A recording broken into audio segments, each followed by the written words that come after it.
Hello, beautiful people. Welcome back to our channel. When Mazi Nnamdi Kanu was still in diaspora, as in any of those countries around the world, a lot of Nigerians, a lot of people out there insisted that with Mazi Nnamdi Kanu out there, definitely there will be unrest in not just probably Southeast, but generally in Nigeria over some of his outbursts.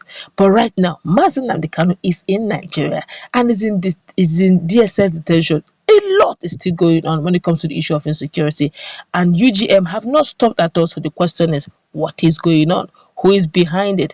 What is it that is in the picture that Nigerians are not seeing? In a moment, you're going to find out what is going on right now, especially in Nigeria, and the fact that hands are still being pointed in so many directions. Before we go to the newspaper to find out what it is, we'd like you to subscribe to our channel by clicking on the red subscribe button. Beside it, you see a bell notification icon. Please go ahead, click on it to get notified as soon as you update our channel on YouTube. Well, government suspected to be the indigenous people of Biafra, IPOB, have killed a chief superintendent of police, CSP Fatman Doyo.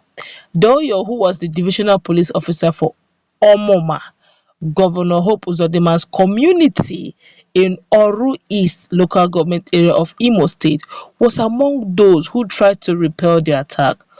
Oh my God. The armed gang struck on the day IPOB leader, that's Nnamdi Kanu, was to be arraigned at the Federal High Court in Abuja.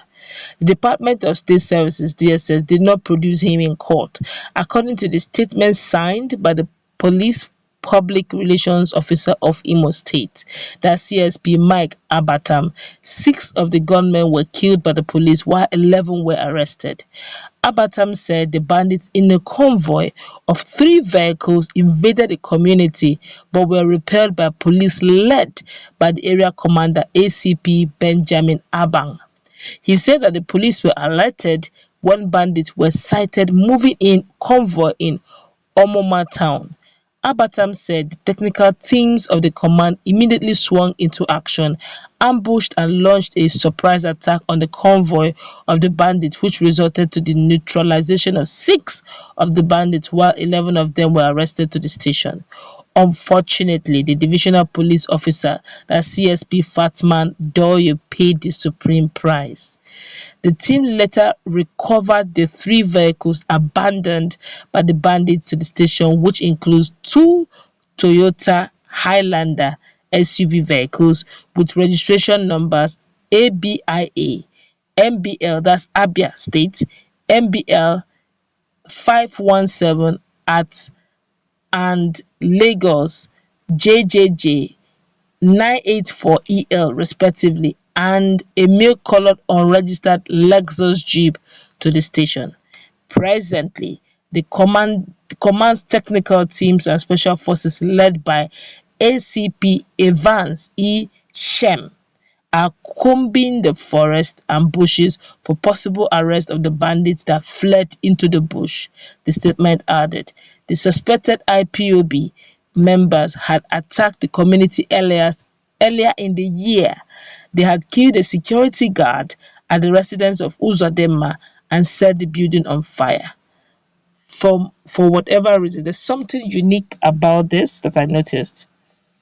To start with, it took place in Imo State. Hope Uzodinma is the governor of Imo State, at least for the now, no matter what. There have been a lot of legal tussle actually going on right now over that same issue of credibility of Hope Uzodinma. But I think the last one, they went to call for hearing. He still emerged victorious still. So he still remains the sitting governor of Imo State. But there's something unique about the Imo State. It's not just Imo State, but it's the hometown of the governor himself. Don't forget, sometime earlier this year too, his residence too in his hometown was also burnt down by unknown UGM too.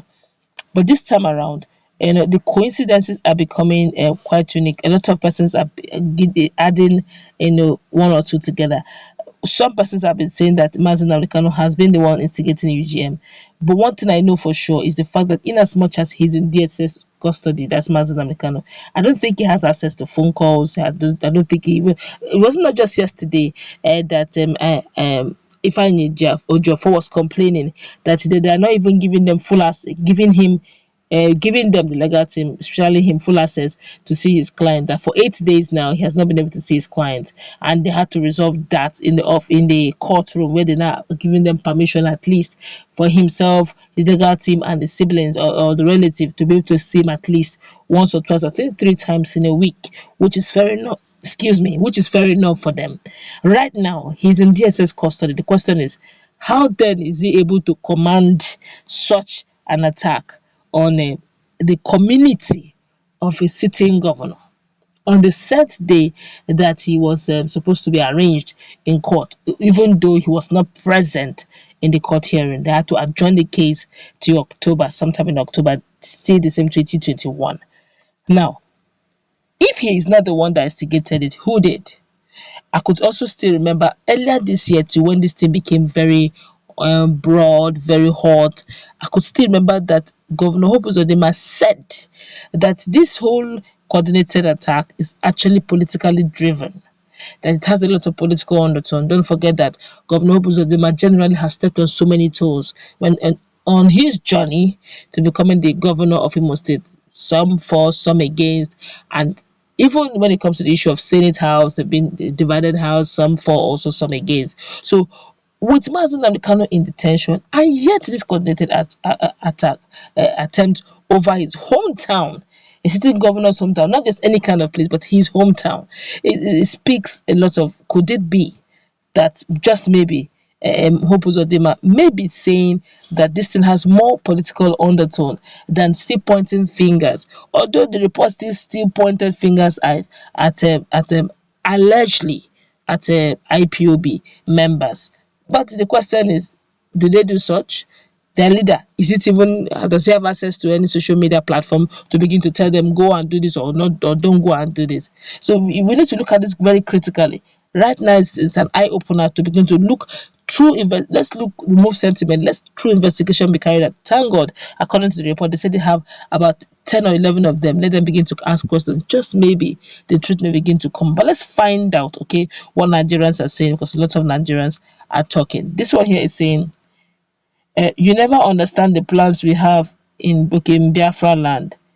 This is between Fulani government, Army, DSS, police, and all. Okay, I don't know what this one is saying. This one here is saying, who are these unknown gunmen? It's a very big question a lot of Nigerians are asking. Who are the UGMs? We don't know. I honestly don't know. And now people have been saying that UGM are allegedly ESN, UGM are more powerful, are severally debunked it, that they are not into such.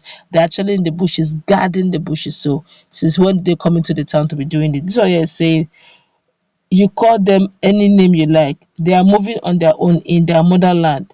You took them unawares and you killed them. You have tried, but Boko Haram is there for you. All right, let's meet in the comment section. A lot of Nigerians are talking about this matter. What's your take on what is going on in Imo State, especially the hometown of the sitting governor?